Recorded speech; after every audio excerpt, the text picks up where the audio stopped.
côté autonomie électrique, vous pouvez faire jusqu'à 87 km. Moi, je ne l'ai pas fait parce qu'il faisait trop froid. Fait que tout le long de la semaine, le mode électrique n'a pas fonctionné. Je ne pouvais pas le bloquer en mode électrique.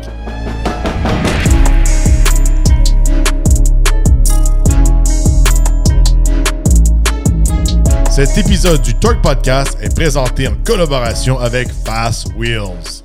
Bienvenue au Torque Podcast. Aujourd'hui, je vous parle de mon essai routier du Mercedes-Benz GLC 350E 2025. Bon, si vous n'êtes pas au courant, le E, c'est pour hybride branchable. Alors, c'est la première fois que j'essaye un GLC. J'ai essayé pas mal tous les formats, je pourrais vous dire, chez Mercedes de VUS, mais j'avais jamais essayé le petit, je pourrais dire GLC. Alors, c'était un véhicule que j'étais curieux d'essayer. J'étais plus curieux d'essayer peut-être en version 63 AMG, mais bon, là, on a la version hybride branchable. On y va tout de suite avec le prix.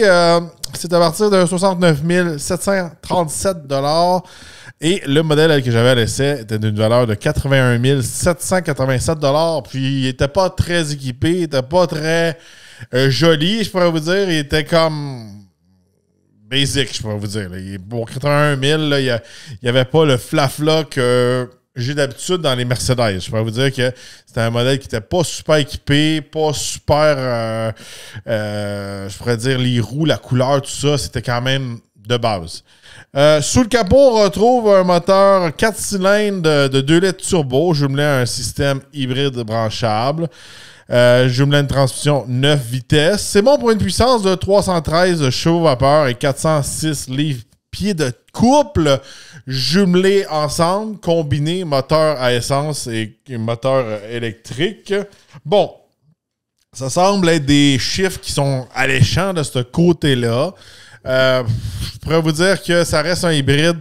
Il y a différents modes. Je vais expliquer tous les modes, tout ça, mais comment je pourrais vous dire? Les deux moteurs, ils marchent pas toujours ensemble. Fait que t'as pas toujours vraiment les 300 chevaux vapeur et les 400 livres-pieds de couple. C'est pas comme avoir un moteur qui développe vraiment ça purement. Quand on va sur le site de chez Mercedes Canada et on veut construire notre GLC, on peut voir tous les modèles. GLC 300 Formatics, 300E, 43 AMG, puis 63 AMG. Puis qu'est-ce que j'ai remarqué? Qu'on peut remarquer, puis c'est là qui vient la complexité un peu d'un hybride branchable. Le modèle d'entrée de gamme, qui est le 300 Formatics, on peut voir qu'il développe une puissance de 255 chevaux et 295 livres-pieds de couple, qui est beaucoup moins que le modèle hybride branchable qu'on a à l'essai, le 350E. Mais ils disent que l'accélération de 0 à 100 est faite en 6,2 secondes. Et le modèle qu'on avait à l'essai, 6,7 secondes. Fait que je vous dis ça pour vous montrer que c'est pas parce que tu as plus de puissance qui est vraiment plus rapide. Puis quand je vous dis que c'est une puissance combinée, c'est que c'est pas tout le temps le cas. Ça combine pas tout le temps. Fait que, en gros, on se retrouve avec un véhicule plus puissant, mais beaucoup plus pesant aussi, puis pas vraiment plus performant. Fait que je laisse ça me mettre ça au clair de ce côté-là. Puis on le voit littéralement tout de suite sur le site. Puis dans tous les moteurs, c'est toujours un 2 litres. Mais c'est avec différents niveaux d'hybrides. Même celui qui développe 671 chevaux vapeur, là, le 63, mais c'est pas un V8. C'est un 4 cylindres turbo AMG. C'est une espèce de super là, 4 cylindres hybride là, que personne ne veut acheter. Là. Fait que c'est celui-là. Fait que je vais juste faire ça en parenthèse. Fait que conduire le GLC sur la route, j'étais moins satisfait que quand j'ai eu le GLE 450E. Je trouvais que le GLE 450E allait beaucoup mieux. Là, je ne sais pas si c'est parce qu'il faisait froid. Je sais que là, quand ça commence à se réchauffer un peu, on oublie le froid. Je me dépêche à sortir mes essais routiers qui étaient encore hivernales. On est encore en hiver, techniquement. Comment je pourrais vous dire, tout dépendant du mode qu'on conduit dedans, ça change beaucoup la conduite. Fait qu'il y a différents modes. Il y a le mode, je pourrais dire qu'on peut économiser la batterie, puis qu'on peut l'utiliser pour plus tard. Il y a le mode hybride, puis il y a le mode aussi 100% électrique, puis il y a le mode sport, puis il y a d'autres modes que ça change pas tellement. C'est surtout ces modes-là qui vont changer beaucoup. Côté consommation d'essence, côté performance, côté comment ça réagit avec le véhicule. Là, l'affaire qu'il y a, c'est que ce que j'ai pas aimé, c'est que la façon quand on le conduit, c'est très dur de prédire la puissance qu'on va avoir. Très dur aussi comment que le véhicule va réagir, comment il va ralentir. J'ai vraiment pas aimé ça. Parfois, le véhicule va accélérer d'une certaine manière, des fois non. Des fois, il va se mettre sur l'espèce de regen que j'appelle pour récupérer de l'énergie. Des fois, il le fait pas. Fait que ça, des fois, quand on lâche la pédale, mais c'est un peu pareil comme si on serait dans un one pedal dans un véhicule électrique. Des fois, il le fait. Des fois, il le fait pas. Tout dépendant comment on le conduit. Tout dépendant du mode qu'on est. Puis même si on change de mode, il est pas très prédictif. Je pense qu'il est plus prédictif quand on est en mode vraiment électrique. Mais quand il est en mode hybride, des fois, il va être sur l'électrique, puis là, il va ralentir comme un électrique. Mais là, si le moteur à gaz embarque, mais là, il ralentit pas de la même façon, moi, je trouve que, je sais peut-être que pour des gens, ils s'en foutent, ils s'en aperçoivent pas, ils savent même pas c'est quoi un moteur. Mais si vous écoutez le Torque Podcast, ou regardez le Torque Podcast, je pense pas que vous êtes de ce genre-là. Vous aimez ça, quelque chose qui est prédictible, surtout quand il faut faire des accélérations un peu d'urgence ou vous êtes dans un coin de rue, puis là, vous n'avez pas le choix, il faut que vous accélérez. Faut essayer de se dire dans la tête, ben, il va accélérer de telle façon. Puis, la même chose, si on est habitué que le véhicule ralentit quand on lâche la pédale, mais là, il ralentit plus, puis là, il faut que tu payes ses freins. Ça rendait l'expérience très désagréable, je pourrais dire. Côté conduite. Côté confort aussi, j'étais déçu. Je pourrais vous dire que c'est un petit véhicule. OK? C'est pas une surprise. C'est un VUS qui est plus petit que tous les autres, je pourrais dire, dans la gamme. Mais c'est très coincé à l'intérieur. Je pourrais dire la console au centre prend beaucoup de place. Si vous êtes un gros gabarit, vous êtes grand comme moi, ça prend beaucoup de place. Les sièges sont pas si confortables que ça. La suspension n'est pas si confortable que ça. Juste pour vous donner une impression, je suis passé du GLC à un Honda Ridgeline. Puis on va dire, Honda Ridgeline, on ne peut pas comparer ça avec un Mercedes. Puis j'étais 2 fois plus confortable dans le Honda Ridgeline que le Mercedes-Benz GLC. Fait que ça veut en dire long.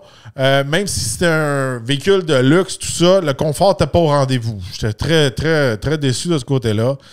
C'est peut-être moi qui est trop gros pour ce type de petit VUS-là, mais pour un prix dans 80 000 $ avec un logo Mercedes dessus, je m'attendais mieux. Tenue de route, regardez, véhicule quand même agile. Le 4MATIC, pas si impressionnant que ça dans la neige. Je pense que j'ai vu mieux avec d'autres véhicules. Lui aussi, il fait un peu à sa tête. Des fois, il part du cul, des fois, il part pas du cul. Il est pas prédictible. De ce côté-là, j'ai été déçu. Si on regarde le design extérieur, le véhicule, moi, je trouve que dans le packaging, la couleur, tout ça, les marques dessus, il en manque pour le prix. Je sais que c'est peut-être pas un AMG. J'aime ça, la sauce AMG. Puis quand ils s'arrangent, puis d'autres options que ça coûte plus cher, puis tout ça. Je trouve que le véhicule était quand même ordinaire pour le prix. Rien d'extraordinaire, je pourrais vous dire, dans le design. C'est un peu un modèle, ça fait un bout de temps qui est sur le marché. Si on passe à l'intérieur, on revient encore une fois à l'intérieur. Encore une fois, très coincé à l'avant. L'écran, c'est standard Mercedes. On a éliminé beaucoup de boutons. Il faut aimer l'écran. Il faut s'habituer à tous les boutons Mercedes de ce côté-là. Qu'est-ce que je pourrais dire? C'est que une fois aussi qu'on passe à l'arrière, c'est très limité. Il n'y a aucun siège de bébé qui rentre en arrière de moi. Je vous rappelle 6 pieds 3. Oui, je ne suis pas grandeur, je pourrais dire, normale. Mais il n'y a rien qui rentre en arrière de moi. Il a fallu mettre notre fille de 3 ans au milieu. Puis même là, en la mettant au milieu, ses pieds débordaient dans la console au centre ici. C'est vraiment pas un véhicule fait pour la famille. Ou si vous êtes une famille de petite taille, peut-être, là. Mais de ce côté-là, c'est très, très coincé en dedans. Puis tu sais, l'affaire qu'il y a, c'est que C'est un véhicule urbain. Si vous êtes une madame qui loue son véhicule, qui a besoin d'un beau petit véhicule chic, tout ça, puis vous aimez ça un petit VUS, puis facile à stationner pour aller en ville, je comprends ça. Mais pour 80 000 si vraiment vous voulez quelque chose d'un petit peu plus pratique, je trouve que la taille de ces véhicules-là est borderline dans une section pas pratique. On se rapproche presque des voitures sport, ces choses-là. Très dur à utiliser selon moi, très pogné pour rien. Pour 80 000 moi je choisirais quelque chose de plus gros ou même pas nécessairement plus gros. C'est juste qu'il y a des véhicules de la même taille que tu n'es pas pogné autant. Puis je pense qu'il y a des véhicules qui sont facilement à la moitié du prix, qu'on va avoir un meilleur confort, on va avoir plus d'espace à l'intérieur. Juste la façon que c'est configuré à l'intérieur de ce côté-là. Il y en a plein, là, des GM, des Kia, tout ça, que en dedans, on a la même taille pour se stationner à l'extérieur, mais en dedans, c'est mieux configuré. Fait que de ce côté-là, je trouvais que on était vraiment pogné à l'intérieur. Côté valise, normal encore une fois. Si on passe maintenant côté vraiment, je pourrais vous dire, consommation d'essence, c'est vraiment là que ça va faire une différence. Bon, consommation d'essence, c'est un petit peu difficile quand on a un hybride branchable parce qu'on peut toujours le maximiser à un certain niveau. Ça dépend toujours des conditions. Ça dépend aussi de comment vous allez l'utiliser. Est-ce que vous allez tout brûler la batterie dans une journée? Est-ce que vous allez rester toujours dans le range de la batterie? Ces véhicules-là, je pourrais vous dire, ne sont pas faits pour monsieur tout le monde pour les maximiser. Quelqu'un peut l'utiliser tous les jours. Il va faire un pas pire chiffre, mais pour vraiment aller chercher le maximum, il faut que la personne soit capable de le maximiser. Il faut que ce soit un peu quelqu'un qui aime l'automobile, qui soit un peu un geek là, des modes de conduite et tout ça, comprendre sa machine.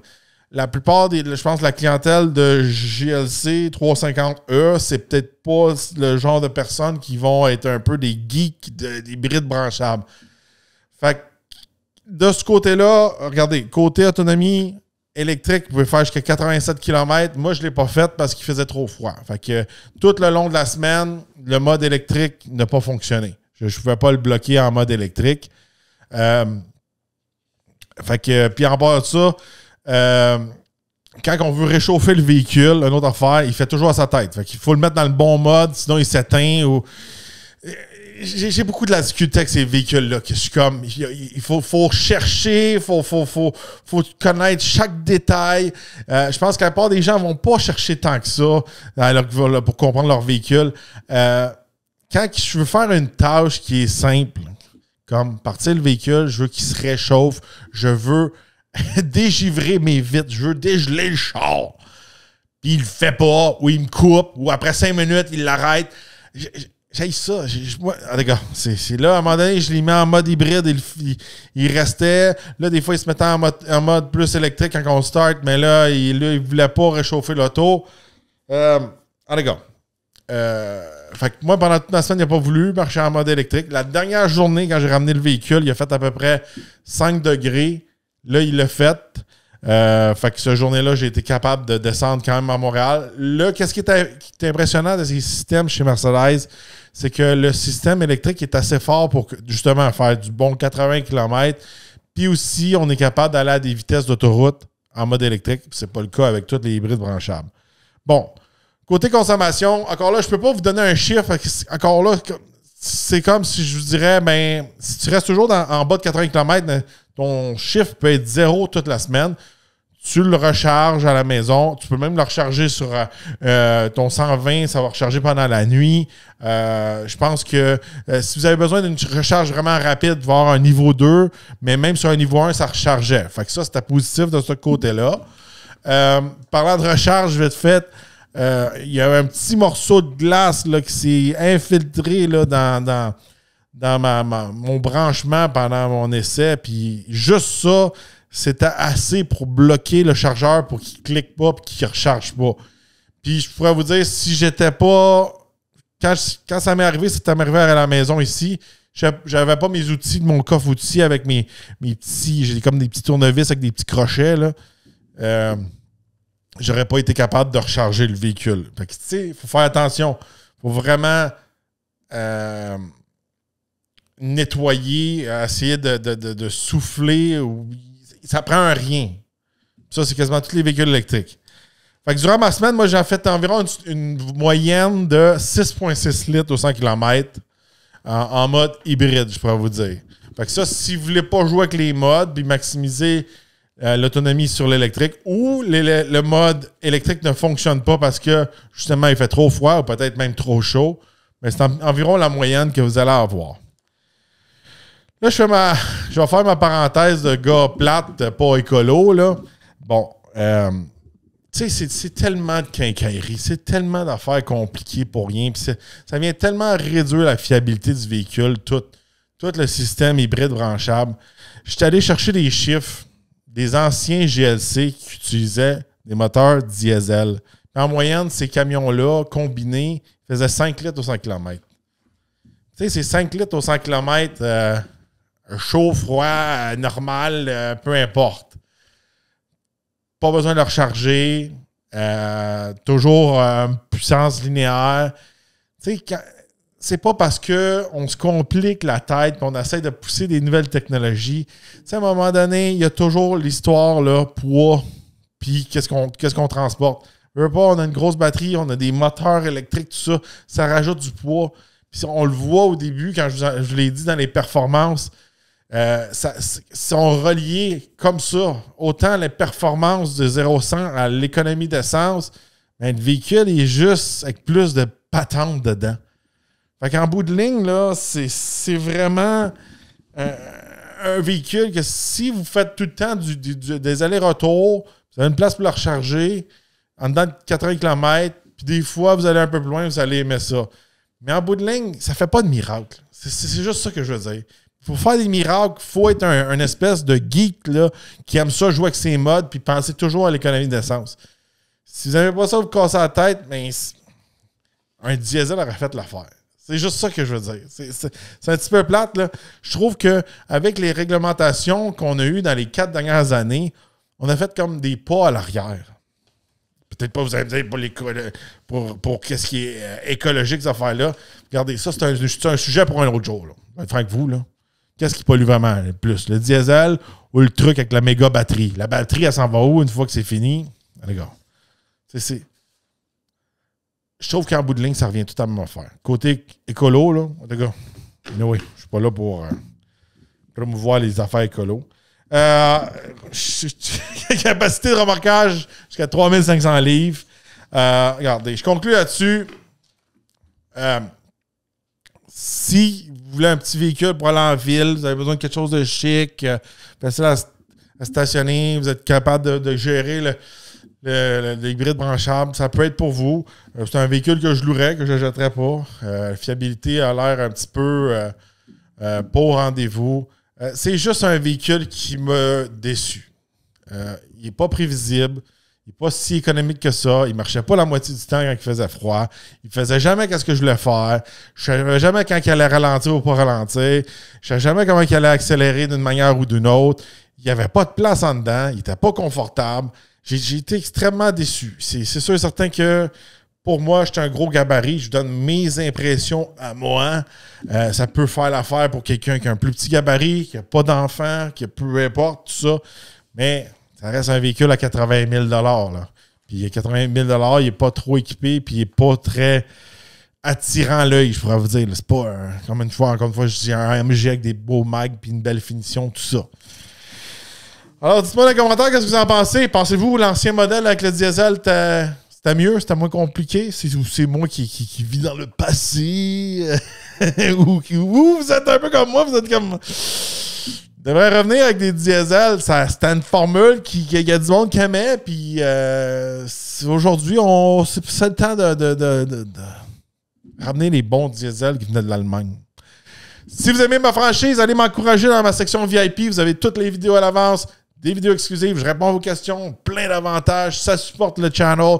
Je rappelle qu'on est un des seuls médias automobiles en français au Canada qui est indépendant, sans subvention. Fait que votre participation nous aide beaucoup et elle est très appréciée. Si vous êtes nouveau, n'oubliez pas de vous abonner, liker et de partager. On se revoit dans un prochain podcast.